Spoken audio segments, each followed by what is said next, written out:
বিসমিল্লাহির রহমানির রহিম। শাসক উপজেলা কলেজের একাদশ শ্রেণীর শিক্ষার্থীদের অনলাইন ক্লাসে শুভেচ্ছা জানাচ্ছি। আমি মোসাম্মদ মনোয়ারা খাতুন, প্রভাষক গণিত। শিক্ষার্থীরা, তোমাদের সাথে আমার সরলরেখা অধ্যায়ের ক্লাস চলছিল। আজকে তোমাদের 3E অধ্যায়ের অঙ্ক নিয়ে আমরা আলোচনা করব। এর আগে বেশ কয়েকটা ক্লাস হয়ে গেছে, যে পর্যন্ত হয়ে গেছে তারপর থেকে আমরা সমস্যা সমাধান করব। তো আজকে প্রথমে যে সমস্যাটা নিয়ে আমরা আলোচনা করব সেটা 5x + 4y - 20 = 0 সরলরেখার অক্ষদ্বয়ের মধ্যবর্তী খণ্ডিতাংশকে সমান 3 ভাগে বিভক্ত করে এমন বিন্দুর সাথে মূল বিন্দুর সংযোগ রেখার সমীকরণ নির্ণয় করো। তো একটা সরলরেখার অক্ষদ্বয়ের মধ্যবর্তী খণ্ডিতাংশকে সমান 3 ভাগে বিভক্ত করে এমন বিন্দুর সাথে মূল বিন্দুর সংযোগ রেখার সমীকরণ আমরা নির্ণয় করে দেখাবো। তো দেখো, আমাদের যে ইকুয়েশনটা দেওয়া আছে এখানে সেটা আমরা লিখলাম। লিখে যে খণ্ডিতাংশ আকারে যে ইকুয়েশন আছে ওই আকারে আমরা নিয়ে যাব। তো আমাদের আছে 5x + 4y - 20 = 0। তো ওই আকারে নিতে গেলে আমাদের কি লাগবে? 5x + 4y, অর্থাৎ এই ধ্রুবকটা আমরা ডান পাশে নিয়ে যাব। 5x + 4y = 20। এখন আমরা কি এখানে 1 বানাতে হলে কি 20 দ্বারা আমরা উভয় পক্ষকে ভাগ করে দিব। ভাগ করে দিলে আমরা পাবো x/4 + y/5 = 1। ভাগ করে লঘিষ্ঠ আকারে প্রকাশ করে আমরা এভাবে লিখছি। ওই যে সেই এখন আমাদের খণ্ডিতাংশের সমীকরণ আকারে চলে এসছে x/a + y/b = 1। এখন আমরা দেখো চিত্র চলে যাই। x/4 + y/5 = 1। তো আমরা প্রথমে যে অক্ষদ্বয় চিহ্নিত মূল অক্ষদ্বয় এবং মূলবিন্দু চিহ্নিত করলাম। চিহ্নিত করে এই রেখাটা যদি x অক্ষকে ছেদ করে তাহলে y 0 হয়, অর্থাৎ x অক্ষকে ছেদ করলে আমরা একটা বিন্দু পাই কি 4 0। x/4 = 1, দ্যাট ইজ x = 4 আর y = 0। তাহলে আমরা এ একটা বিন্দু পাচ্ছি, এর বিন্দুটা কি 4 0। অনুরূপভাবে y অক্ষকে ছেদ করলে কি x 0 হয়ে যায়, এখানে y এর মান হয় 5। তাহলে এই বিন্দুটা আমরা কি পাচ্ছি? b/0 5। তো আমরা এইভাবে ফিগারটা রেখেছি। এখন আমাদের বলা ছিল কি এই সরলরেখার অক্ষদ্বয়ের মধ্যবর্তী খণ্ডিতাংশ, দেখো এই সরলরেখা আমরা পেলাম। এইবার এই সরলরেখার অক্ষদ্বয়ের মধ্যবর্তী অংশ এটা, এর সাথে আমাদের কি বলেছে? সমান 3 ভাগে বিভক্ত করে। দেখো 3 ভাগে বিভক্ত হয়েছে। এইবারে মূল বিন্দুর সাথে ওই যে ভাগ আছে আমাদের, দেখো PQ দুটো অংশে আমরা চিহ্নিত করেছি। এখন এই ও আর কিউ বিন্দুর একটা সংযোগ রেখার সমীকরণ আর ও আর পি বিন্দু সংযোগ রেখার সমীকরণ আমাদের নির্ণয় করতে হবে। তো আমরা তো পি আর কিউ বিন্দু অজানা, তো আমরা কি লিখবো এখানে? যেটা আমরা লিখছি এটা আগেই বলেছি যে রেখাটি x অক্ষকে a/40 এবং y অক্ষকে b/04 বিন্দুতে ছেদ করেছে। এইবার মনে করি পি আর কিউ বিন্দু AB সরলরেখাকে দেখো 1:2 এবং 2:1 অনুপাতে অন্তর্বিভক্ত করে। মনে করি পি ও কিউ বিন্দু AB সরলরেখাকে 1:2 আর কি এইটুকু হচ্ছে 2:1 অনুপাতে অন্তর্বিভক্ত করে। এখন আমাদের পি আর কিউ বিন্দু সেই সূত্র অনুসারে স্থানাঙ্ক বের করতে হবে। তো পি বিন্দু যেহেতু আমরা অজানা, তো xy যদি ধরে নিই ভুজকোটি, তাহলে পি বিন্দুর ভুজকোটি আমরা একবারে নির্ণয় করব। দেখুন পি বিন্দুর স্থানাঙ্ক আমরা একবারে নির্ণয় করব। তাহলে এইটা হচ্ছে x1 y1 আর এটা হচ্ছে x2 y2। তো আমাদের সূত্র কি ছিল? আর প্রথম আমরা বলেছি কি অনুপাতটা হচ্ছে 1:2। অনুপাতটা কি প্রথমে ছিল 1:2, অর্থাৎ m1 1 আর m2 2। তো m1 x2 plus m2 x1 divided by m1 plus m2, এটা ভুজ বেরিয়ে গেল আমাদের। আর কোটি কি m1 y2 plus m2 y1 divided by m1 plus m2। x1 y1 এবং x2 y2 কিন্তু আমি বলে দিয়েছি। এটা কি x1 y1 আর এটা হচ্ছে x2 y2, আর এটা তো পি বিন্দু ভুজকোটি নিয়ে আমাদের পি বিন্দুর স্থানাঙ্ক। তো এটা ক্যালকুলেশন করে আমরা কি পাবো, 8/3, 5/3। অনুরূপভাবে দেখো কিউ বিন্দু এবি সরলরেখাকে কি বলেছি আমরা, 2:1 অনুপাতে অন্তর্বিভক্ত করে। তাহলে এখানে m1 হবে 2 আর m2 হবে 1। তো আমরা সেভাবে কিউ বিন্দুর স্থানাঙ্ক আমরা নির্ণয় যে করেছি এখানে। তাহলে কিউ বিন্দুর স্থানাঙ্ক আমরা কত পেয়েছি, 4/3, 10/3। এখন আমরা ওপি আর ওকিউ সরলরেখার সমীকরণ নির্ণয় করব। ও কি মূল বিন্দু 0, 0 আর পি বিন্দুর স্থানাঙ্ক আমরা কি পেয়েছি, 8/3, 5/3। তাহলে মূল বিন্দুটা x1, y1 আর এটা যদি x2, y2 হয়, তাহলে দুটি বিন্দুগামী সরলরেখার সমীকরণ নির্ণয় সূত্র আমরা কি জানি, x minus x1 divided by x1 minus x2 equal y minus y1 divided by y1 minus y2। তো এভাবে আমরা ক্যালকুলেশন করে কি পেলাম, x/8 is equal to y/5, that is 5x আর গুণ করলে 5x is equal to 8y। আমরা ওপি রেখার সমীকরণ পেয়ে গেলাম। এখন আমরা কি নির্ণয় করব, ও কিউ রেখার সমীকরণ। ও কিউ রেখার সমীকরণ কি, ও তো মূলবিন্দু 0, 0 আর কিউ দেখো এটা আছে x2, y2, 4/3, 10/3। তো x minus x1 divided by x1 minus x2 equal y minus y1 divided by y1 minus y2। এখান থেকে আমরা কি পেলাম, x/4 equal y/10, that is 10x is equal to 4y। দুইটা যদি আমরা ভাগ করি তাহলে কি পাবো, 5x is equal to 2y। তাহলে আমরা ওপি আর ও কিউ রেখার সমীকরণ পেয়ে গেলাম। আমাদের এখানে অ্যান্সার চলে আসছে। এরপর আমরা দ্বিতীয় সমস্যা চলে যাব।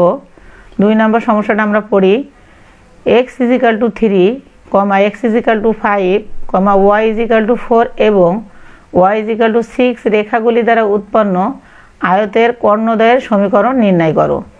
তা আমাদের এখানে 4টা রেখা দেওয়া আছে, এই 4টা রেখা দ্বারা একটা আয়ত উৎপন্ন হবে, সেই আয়তের কর্ণদ্বয়ের সমীকরণ আমাদের নির্ণয় করতে হবে। তো দেখো আমরা চিত্রটা যদি আগে আসে তাহলে আমাদের জন্য সুবিধা হয়।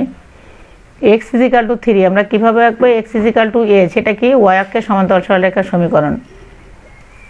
তো দেখো আমরা 1 নম্বর সমীকরণ রেখেছি, এখানে যদি এটা হচ্ছে 0, মূলবিন্দু 0, 0, তো এইটুক হচ্ছে x is equal to 3, এইটুক কি x is equal to 3।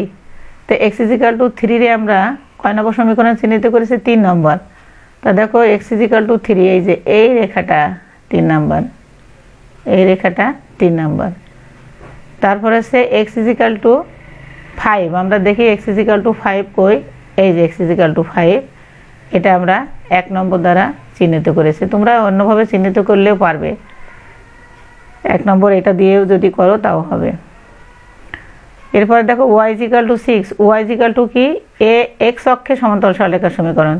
তো আমরা এবার y is equal to 4 যেটা, সেটা আমরা আগে নিয়ে আসি। দেখো y is equal to 4, এই যে এটা না x অক্ষ, এই যে x অক্ষের সমান্তরাল সরলরেখার সমীকরণ, y is equal to 4 4 নম্বরে আছে, আর y is equal to 6, এই যে। তো আমরা দেখো এই যে একটা আয়ত পেয়ে গেছি, a b c d, দুইটা রেখা মিলে একটা ছেদ বিন্দু আমাদের বের হবে। তো প্রথমে দেখো এই যে 1 নম্বর আর এই 2 নম্বর রেখার ছেদ বিন্দু আমরা কি পেয়েছি, b। তো যেহেতু আমার 1 নম্বর এখানে কি আছে, x is equal to 5 আর 2 নম্বর আছে y is equal to 6। তো এই ভুজ 5 আর কোটি 6, তাহলে 1 ও 2 নম্বরের ছেদ বিন্দু b 5 6। এরপরে দেখো 2 আর 3 নম্বর রেখা ছেদ বিন্দু, এটা হচ্ছে 2 নম্বর রেখা এটা, আর 3 নম্বর রেখা আমরা কি বলেছি, 2 নম্বর রেখা এই আর 3 নম্বর রেখা এই, এর ছেদ বিন্দু আমরা কি পেয়েছি, c of 3 6। এরপরে 3 ও 4 নম্বর, এই যে 3 নম্বর রেখা এই আর এই যে 4 নম্বর রেখা ছেদ বিন্দু d of 3 4। এরপরে দেখো 4 নম্বর রেখা আর 1 নম্বর রেখা, এর এই ছেদ বিন্দু কত, 5 4। তো আমরা 4টে বিন্দু পেয়ে গেলাম। এই চারটা বিন্দু দ্বারা দেখো একটা আয়ত তৈরি হয়েছে। এই আয়তের কর্ণ কয়টা? দুইটা, এসি আর বিডি। আমাদের এসি আর বিডি কর্ণের সমীকরণ নির্ণয় করতে হবে।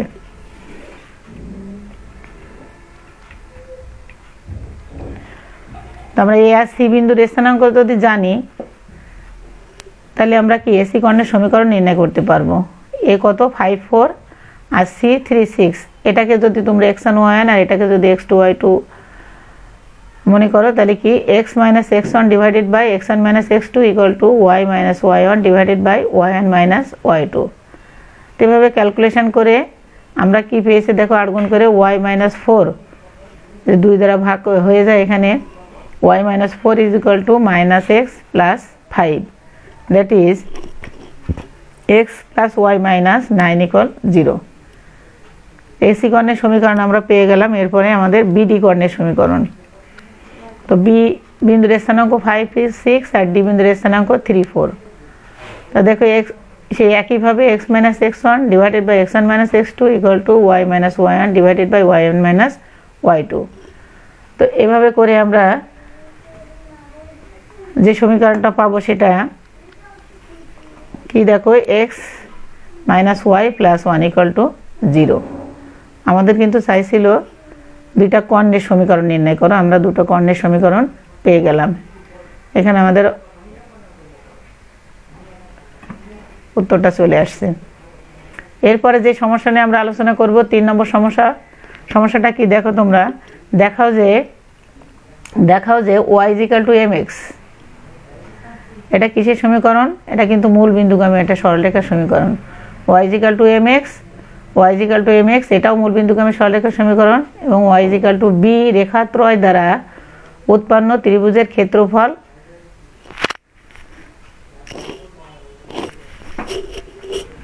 b square by 2 into 1 by m minus 1 by m1। তাহলে তিনটে রেখা আমার দ্বারা উৎপন্ন ত্রিভুজের ক্ষেত্রফল কত? এত আমাদের বের করতে হবে। তো প্রথমে আমরা তিনটা রেখাকে আমরা 1 2 3 নম্বর দ্বারা চিহ্নিত করি আগে। y equal to mx, y equal to m1x আর y ইকুয়াল টু b। এই তিনটা রেখাকে আমরা চিত্রায়িত করব। দেখো অক্ষদ্বয় চিহ্নিত করেছি, মূল বিন্দু নিয়েছি আমরা, নিয়ে আমরা মূল বিন্দুগামী সরলরেখার সমীকরণ দেখো। প্রথম আমরা এই যে এটা আছে 1 number y equal to mx, এটা যদি আমরা 2 নম্বর দিই y ইকুয়াল টু m1x আর y equal to b x অক্ষের সমান্তরাল সরলরেখার সমীকরণ এটা। তাহলে আমরা এটা 1 নাম্বার, এটা 2 নাম্বার আর এটা 3 নাম্বার সরলরেখা চিহ্নিত করলাম। দেখো একটা ত্রিভুজ উৎপন্ন হয়েছে আমাদের। এই একটা ত্রিভুজ আমরা পেয়েছি ও এ বি। এখন দেখো মূল বিন্দু, তাহলে আমরা যে তিনটা বিন্দু পেয়েছি তিনটা বিন্দুর স্থানাঙ্ক তো আমাদের নির্ণয় করা লাগবে। তো আমরা 1 আর 2 নম্বরের ছেদ বিন্দু 0 0, 1 আর 3 নম্বরের ছেদ বিন্দু দেখো এই যে 1 নম্বর এটা আর 3 নম্বর এটা, তাই না? এই যে ছেদ করেছে এই জায়গায়। তাহলে 1 নম্বর ছিল y ইকুয়াল টু mx আর 3 number y equal to b। তাহলে y ইকুয়াল টু bটা যদি আমরা 1 নম্বরে বসায় দিই তাহলে আমরা x এর মান পাবো কি b বাই m। তাহলে আমাদের কোটি ছিল b আর ভুজ হচ্ছে b বাই m। তাহলে 1 আর 3 নম্বরের ছেদ বিন্দু আমাদের কি হবে b by m comma b। অনুরূপভাবে 2 আর 3 নম্বরের ছেদ বিন্দু আমরা কি পাবো b by m1 comma b। 2 number কোনটা ছিল আমাদের? এই যে এই রেখাটা y ইকুয়াল টু m1x আর 3 নম্বর ছিল y ইকুয়াল টু b। তাহলে আমরা 2 আর 3 নম্বরের ছেদ বিন্দু পেলাম b of b by m1 comma b। তাহলে এখন আমরা মূল বিন্দু পেয়ে গেছি, এ বিন্দুর স্থানাঙ্ক পেয়ে গেছি, বি বিন্দুর স্থানাঙ্ক পেয়ে গেছি। আমাদের দেখাতে হবে যে এই তিনটি বিন্দু দ্বারা উৎপন্ন ত্রিভুজের ক্ষেত্রফল এত। তো দেখো আমরা কি করি এবার। ত্রিভুজ ও এ বি এর ক্ষেত্রফল ইকুয়াল ওই যে আমরা আগে করে এসেছি সম্ভবত সি অধ্যায়ের ক্ষেত্রফল নির্ণয় ও এ বি। তাহলে ও বিন্দুর স্থানাঙ্ক তো 0 0 0 0 1, এ হচ্ছে বি বাই এম বি 1 আর বি বিন্দুর স্থানাঙ্ক বি বাই এম 1 কোটি বি 1। তো আমরা দেখো এখানে একটা নির্ণয়কের আমরা কি পেয়েছি 0 0 1, তো এটা আমরা যদি বাদ দিয়ে দিই তাহলে আমরা কি আর গুণ করব B square by M minus B square by M one, তাই না, B square by M minus B square by M one. এখান থেকে যদি তুমি বি স্কোয়ার কমান নাও তাহলে কী হয়ে থাকবে B square by 2 into 1 by M minus 1 by M one. এইটা ক্ষেত্রফল বেড়ে গেল বর্গ একক। তো আমরা আজকে এখানেই শেষ করব, এরপরে আমরা অন্যান্য সমস্যা নিয়ে আলোচনা করব। তোমরা সবাই বাড়িতে থাকবে, সুস্থ থাকবে, ক্লাসগুলো নিয়মিত দেখবে, এই দোয়া করে এখানে শেষ করছি। আল্লাহ হাফেজ।